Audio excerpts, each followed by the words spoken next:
Саламатсыздар, урматтуу телекөрүүчүлөр. Ынтымак телеканалында чарпалек көрсөтүүсү жана анын алып баруучусу мен Расул Абазбеков. Биз өз көрсөтүүлөрүбүздө коомдук актуалдуу жана суроо маселе жараткан көйгөйлөрдү талкуулайбыз. Ош шаарынын көчөлөрүнүн баары эле автостоянкага айланып калгандай сезилет. Кайсы жерге барбаңыз, автоунааны токтотконуңуз үчүн акча төлөшүңүз керек болот.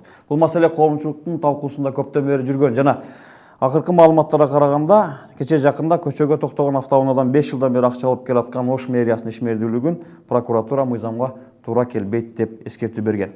Өз учурунда шаар бийлиги болсо, прокуратуранын эскертүүсүн туура эмес деп баалаганы айтылууда. Маселенин чоо жайын дагы бир ирет талдап көрүү үчүн биз бүгүн студиябызга конокторду чакырганбыз. Биздин бүгүнкү темабыз автоунаа токтоочу жайлардын мыйзамдуулугу канчалык деп аталмакчы.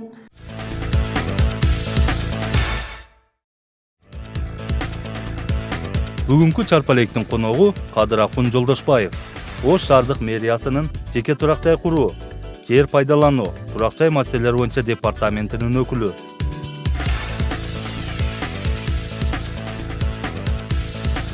Ал эми экинчи коногубуз Ыдырыс Исаков, жарандык активист.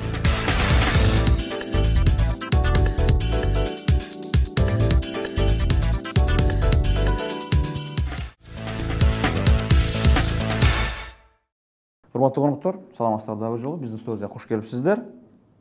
Мына автоунаа токтоткон жайлардын мыйзамдуулугу боюнча көптөгөн талкуу коомчулукта бар. Мына ошондуктан биздин суроолорубузга жооп бересиздер деген ниеттемин.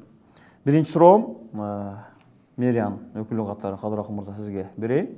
Мына ушул көчөлөрдөн автоунаа токтогон жерлерден акы алуу, акча топтоо канчалык деңгээлде мыйзамдуу? Кандай документке таянып Ош мэриясынын кызматкерлери акчаны жыйноодо?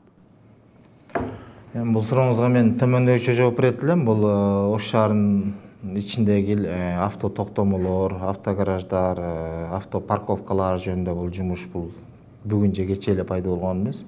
Бунун негизги түпкү тарыхы 99-жылдан бери эле, 1999-жылдан бери эле бул жумуш ушул багытта, ушундай ишмердүүлүк менен ушундай бир бир жумушчу топ ушул жумушту аткарып келатат. Анан негизинен бул жерде шаардын ичиндеги бул жалпы пайдалануудагы жер тилкелер бул кимдир бир жарандын жеке менчиги эмес. Өзүңүздөргө белгилүү болгондой, жарандын жеке менчигинде катталбаган бардык жер тилкелер бул шаардын ичинин аймагында деп айтсам болот. Бул муниципалдык менчик деп койсок болот. Бул муниципалдык менчикти жергиликтүү маанидеги маселелерди чечүү максатында жана жергиликтүү бюджеттин аз да болсо көлөмүн толтуруу максатында бул жергиликтүү бийлик өзү мыйзамга ылайык ээлик кылып тескей алат деп мыйзамда бар. Ошонун негизинде кайсы мыйзамды атап турасызбы? Муниципалдык менчикке, муниципалдык мүлккө болгон менчик жөнүндө мыйзам бар. Ошол мыйзамдын экинчи бересинде муниципалдык менчиктеги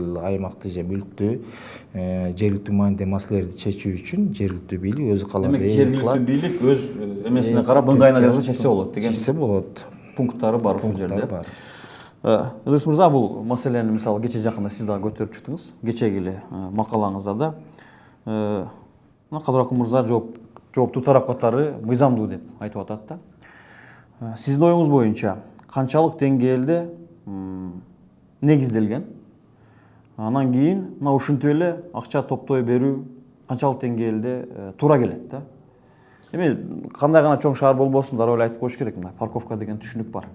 Бирок азыр эми шаардагы акыбалды менден түзүгүрөөк билсеңиз керек. Ошол жөнүндө сурагым келип атат.